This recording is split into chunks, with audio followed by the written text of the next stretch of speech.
बड़ों की जिद ही बुढ़ापे में उनके दुखों का कारण है। सोनाली, टिकट कंफर्म हो गई है, अब तुम पैकिंग शुरू कर दो।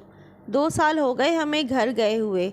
अम्मा बाबूजी कितने खुश होंगे बच्चों से मिलकर। ऋषभ ने ऑफिस से आकर कहा। ठीक है ऋषभ, मैं तैयारी करती हूँ, तुम भी अपना सारा सामान दे दो। सोनाली और ऋषभ अपने घर जाने का प्रोग्राम बना रहे थे। ऋषभ, तुम तो पिछले साल घर गए थे, मैं तो जा नहीं पाई, बच्चों के बोर्ड के पेपर थे। अम्मा जी तो बीमार रहती हैं, अब काम कौन करता है घर का?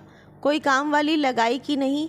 सोनाली, मैंने बोला तो था, उनको पैसे भी देकर आया था, अब तो जाकर ही पता चलेगा। सोनाली और ऋषभ बच्चों के साथ ट्रेन पकड़कर घर पहुँचे। पूरी रात का सफ़र दिल्ली से इलाहाबाद बहुत ही थका देने वाला था। घर के बाहर पहुँचते ही ऋषभ ने गेट खोला, तभी अम्मा जी के खांसने की आवाज़ आई। आ गए बेटा, कब से इंतज़ार कर रही थी। अरे अम्मा, तुम बर्तन क्यों मांज रही हो? काम वाली नहीं आती क्या? मैं तो उसको लगा के गया था। अरे बेटा, ये काम वाली बड़ी बदमाश होती है, रोज़ छुट्टी करती हैं और काम भी ढंग से नहीं करती।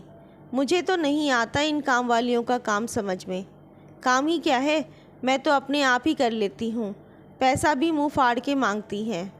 अरे अम्मा, अपनी उम्र भी तो देखो, कितना बीमार रहती हो, फिर आपको पैसों की क्या चिंता? हम दे तो रहे हैं, अच्छा लगता है इस उम्र में बर्तन घिस रही हो, लोग भी क्या कहते होंगे। पर अम्मा जी के ऊपर अपने बेटे की बात का कोई असर नहीं हुआ, वो तो बर्तन चमकाने में लगी हुई थी। सोनाली और ऋषभ को बहुत बुरा लग रहा था। तभी कुछ ही देर में ऋषभ के चाचा चाची आए और अम्मा जी को बर्तन मांजते हुए देखकर बोले। अरे ऋषभ, हद कर दी तुमने तो, इतनी अच्छी नौकरी है तुम्हारी, तुम्हें शर्म नहीं आती? तुम्हारी माँ इस उम्र में बर्तन और झाड़ू पोछा कर रही हैं, क्या इसी दिन के लिए तुम्हें पढ़ाया लिखाया था? ऋषभ बहुत शर्मिंदगी महसूस कर रहा था, पर उसके पास कोई जवाब नहीं था। उसने कहा, चाचा जी, अम्मा जी ही कोई काम वाली नहीं लगाती, मैं तो पैसे भी देकर जाता हूँ, पर वो मेरी मानती ही नहीं है। ऋषभ ने धीमे से स्वर में कहा। तभी चाची ताना मारते हुए बोली, बहू को शर्म नहीं आ रही? बूढ़ी सास बर्तन मांज रही है, क्या ज़माना आ गया है, आजकल तो बहू बेटे का कोई सुख नहीं है। बेचारी सोनाली सफ़र से थकी हुई बर्तन मांजने बैठ गई। अभी सोनाली बर्तन मांज के हटी ही थी कि अम्मा जी आईं और बोली, अरे बहू, अब सारा दिन बर्तन ही मांजोगी, खाना बनेगा कि नहीं? और सोनाली रसोई की तरफ चल पड़ी। पूरे घर के लिए खाना बनाया, कोई भी रसोई में मदद को नहीं आया। अम्मा जी ने ऋषभ के आने पर अपने रिश्तेदारों को बुला रखा था। सोनाली ने रसोई का काम खत्म किया। अब शाम के 4 बज गए। सोनाली खाना खाने बैठी, तभी अम्मा जी आईं और बोली, बहू, खाना खाकर बर्तन मांज लेना, मेरी रसोई में झूठे बर्तन नहीं रखे जाते। बेचारी सोनाली थककर बदन दर्द कर रहा था, पर क्या करती, आंगन में बर्तन लेकर बैठ गई, क्योंकि अम्मा जी का फरमान था कि झूठे बर्तन रसोई में नहीं मंजेंगे, बाहर बैठकर मंजेंगे। अब तो सोनाली को ससुराल में आना किसी सज़ा से कम नहीं लग रहा था।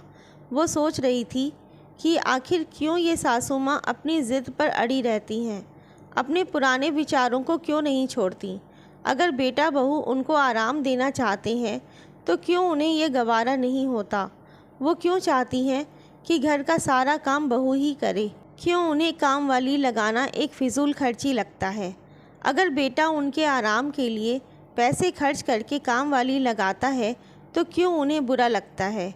सोनाली ने पूरे 15 दिन ससुराल में बड़े ही मुश्किल से काटे, क्योंकि यहाँ आकर उसका सारा दिन रसोई और बर्तन मांजने में जाता था। अपने घर आकर सोनाली ने चैन की सांस ली, क्योंकि इन 15 दिनों में सोनाली पर काम का इतना बोझ था। अब तो उसने ऋषभ से साफ कह दिया कि अब वो कभी ससुराल नहीं जाएगी। अम्मा जी को आना है तो यहीं बुला लिया करो, क्योंकि जब तक अम्मा जी के पुराने विचार ऐसे ही चलते रहेंगे तब तक कुछ नहीं हो सकता। सोनाली और ऋषभ को वापस आए 6 महीने हो गए। अब तो फ़ोन पर ही बात होती थी। होली आने वाली थी। ऋषभ चाहता था कि वो घर जाए, पर उसे पता था कि सोनाली को फिर वही सब सहना पड़ेगा। तभी उसका मोबाइल बजा। उसके बाबूजी का फ़ोन था। बेटा, तुम जल्दी से बहू को लेकर घर आ जाओ। तुम्हारी अम्मा सीढ़ियों पर पोछा लगा रही थीं, उसका पैर फिसल गया, कूल्हे की हड्डी टूट गई है। ऋषभ ने तुरंत बाबूजी को दिलासा दिया, हम आते हैं, आप चिंता मत करो। ऋषभ और सोनाली तत्काल में रिजर्वेशन कराकर घर पहुंच गए। बिस्तर पर अम्मा जी दर्द से करा रही थीं। सोनाली ने अम्मा जी के पैर छुए और बोली, आप जल्दी ठीक हो जाओगी, मैं आ गई हूँ। अब 1 महीने रहूँगी, ऋषभ और बच्चे वापस चले जाएंगे। अरे बहू, ऋषभ क्या खाएगा? इतने दिन बच्चे भी कैसे रहेंगे? माँ जी, मैंने काम वाली को बोल दिया है, वो 1 महीने खाना भी बना देगी, आप चिंता मत करो। सोनाली ने घर आते ही अम्मा जी की देखभाल करनी शुरू कर दी। उसने एक काम वाली भी लगा ली जो घर की सफाई और बर्तन साफ करती। सोनाली अम्मा जी के पास बैठकर बातें कर रही थी, तभी अम्मा जी बोली, बहू रसोई साफ की या नहीं? बर्तन ऐसे ही पड़े होंगे, अब तुम तो मेरी सेवा में लगी हो, सारा घर गंदा पड़ा होगा। नहीं माँ जी, आप टेंशन मत लो, मैंने काम वाली लगा ली है, सब अच्छे से करती है। 1 महीना पूरा हो गया, अम्मा जी भी ठीक हो गईं। सबसे पहले वो रसोई में गईं, वहाँ चमकते हुए बर्तन और सफाई देखकर हैरान रह गईं। पूरा घर बहुत ही साफ सुथरा था। अब वो सोच रही थी कि वो बेकार में ही जिद पर अड़ी रहती थी, इसी कारण उनका ये हाल हो गया। जितना पैसा वो बचाना चाहती थी, उससे कहीं ज़्यादा उनके हॉस्पिटल के बिल ने ले लिया। वो सोच रही थी, इससे तो बेचारी काम वाली को ही दे देती, गरीब की मदद भी हो जाती। तभी ऋषभ भी आ गया सोनाली को लेने। अम्मा जी बोली, बहू ने मेरी खूब सेवा की है बेटा। तभी ऋषभ बोला, अम्मा अब जा रहा हूँ, पर आप काम वाली मत हटाना। देखा ना, आपकी जिद की वजह से आपको कितनी परेशानी हुई। अरे हाँ बेटा, बहू ने मेरी आंखें खोल दी। अब मुझे समझ आ गया कि बच्चों की बात माननी चाहिए। मेरी जिद रही थी। अगर प्यार से काम लो तो काम वाली भी खूब अच्छा काम करती है। पास खड़ी सोनाली मुस्कुरा रही थी। ऋषभ भी अब खुश था। आखिर अम्मा जी की बेकार की जिद जो ख़त्म हो गई थी। तभी अम्मा जी ने बोला, बेटा होली पर घर तो आओगे ना? क्यों नहीं माँ जी, अब तो हम हर त्यौहार आपके साथ ही मनाएंगे। अम्मा जी बहुत खुश थीं। सोनाली और ऋषभ भी अब चिंता मुक्त हो गए थे, क्योंकि सोनाली को अब ससुराल में काम का कोई बोझ नहीं था। आपको ये कहानी कैसी लगी कमेंट करके ज़रूर बताएं।